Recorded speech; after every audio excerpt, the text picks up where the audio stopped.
Welcome to the Retire with Peace podcast, the podcast where we help you create a fulfilling and stress-free retirement. Each week, we bring you expert advice, practical tips, and inspiring stories to help you plan and live your best retirement life. Whether you're nearing retirement or already enjoying your golden years, this podcast is here to support you every step of the way. Let's embark on this journey together and discover how to retire with peace.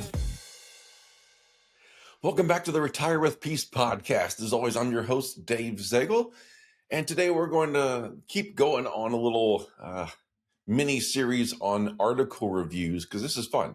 I love reading other perspectives, and education's always good. It's always good to hear other voices as well, or at least if these are articles, so I guess you're reading other voices in a sense.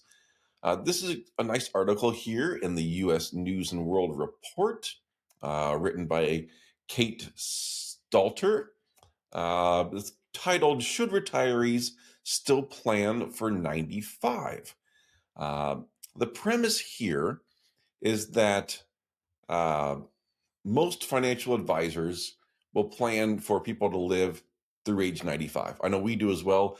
I actually was a little surprised because I didn't feel like most advisors plan for that. I've seen a lot of plans that are shorter. So I was surprised to see that in this view, they felt that most advisors planned for age 95, which is fine. They might be right. I just haven't seen that personally, but I will definitely accept their view on that because they might have done some other research and seen some other sources. Regardless, I think it's great to be planning for 95. Now, this article does make the case that most people don't live until 95. And so there's some view out there of, hey, why are we planning for this if most people are going to pass away in, say, their 80s or maybe when they're 90 years old? Because if we look at it statistically, and this article even talks about it, they talk about a 65-year-old female will have a projected life expectancy of to 90, and a 65-year-old male will have a life expectancy to age 88. Some would say, well, why the heck plan to 95 if that's not what the life expectancy is on average? Why wouldn't you plan for something closer to 90? And as this article also points out, and this is my view, it's worth having that extra bit of safety because the thing that people worry about the most is running out of money in retirement. So let's make sure you don't run out of money. Let's plan a little bit longer. If we overfund it by a few years, we overfund it by a few years. And you're no longer here and you don't care, to be honest. Now, I'm going to pair that with a different statement a little bit later, but we really don't want to plan for too short and then be saying, oh, crap, we have no time to add money to this or really adjust and now what? So if anything, you want to be a little bit conservative and plan for a little bit longer.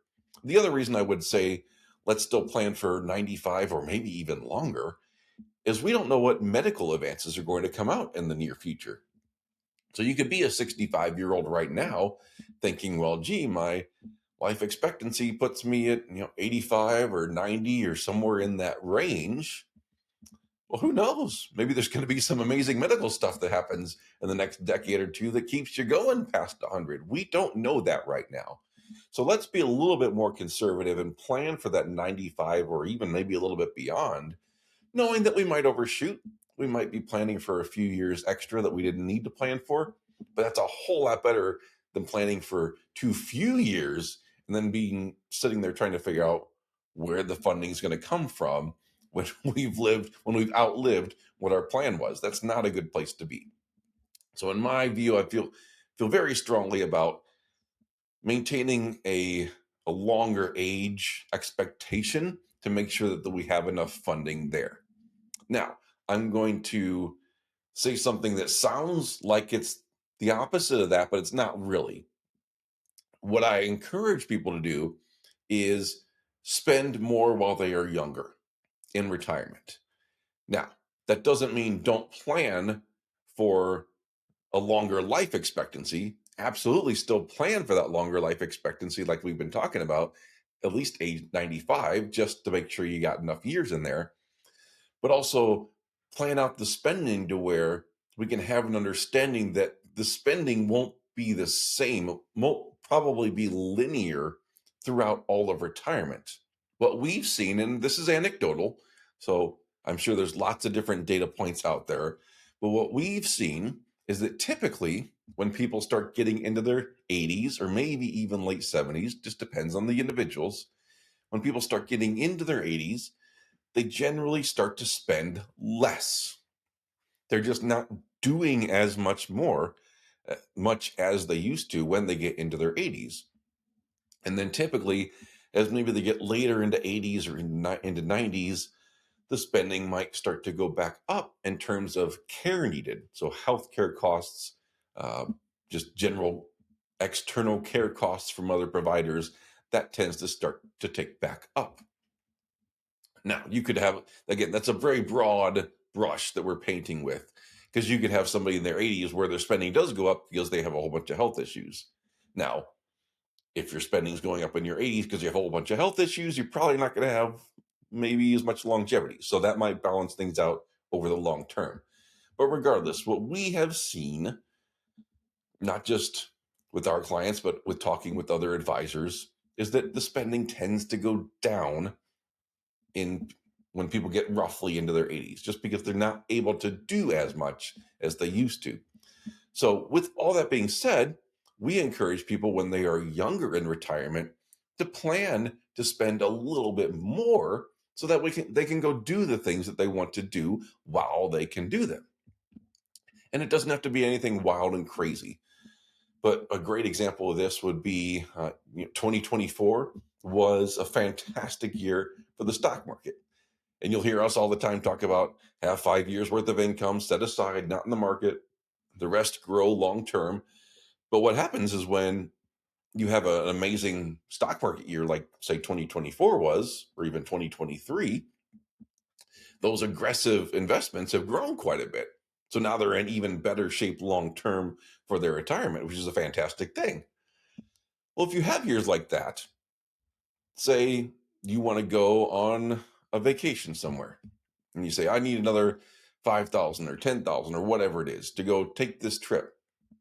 Well, then go take the darn trip. You have all this extra money that had been built up from the stock market doing well. Take some out of that. You still have your income coming from that income bucket of 5 years. Take a little bit of extra money out of those stock investments that have done very well. Go take that trip.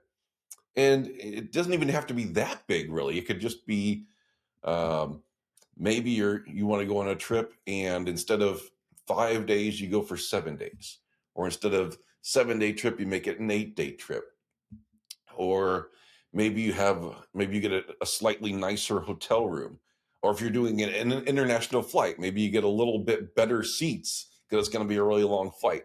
Doesn't have to be some massive thing, but just plan for if you're in, say, your 60s or 70s, be okay with spending a little bit more, knowing that you're probably going to back off later. Again, nothing excessive, nothing crazy. This is why we use retirement income guardrails, which we've talked about in previous episodes.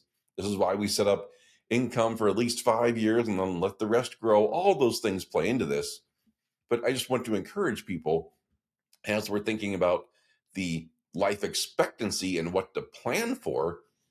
My view is we should plan for a longer life expectancy, but also coupled with that, plan for being able to spend a little bit more early on in the retirement period. So that way you can be enjoying it while you can still get around and do all the things that you want to do.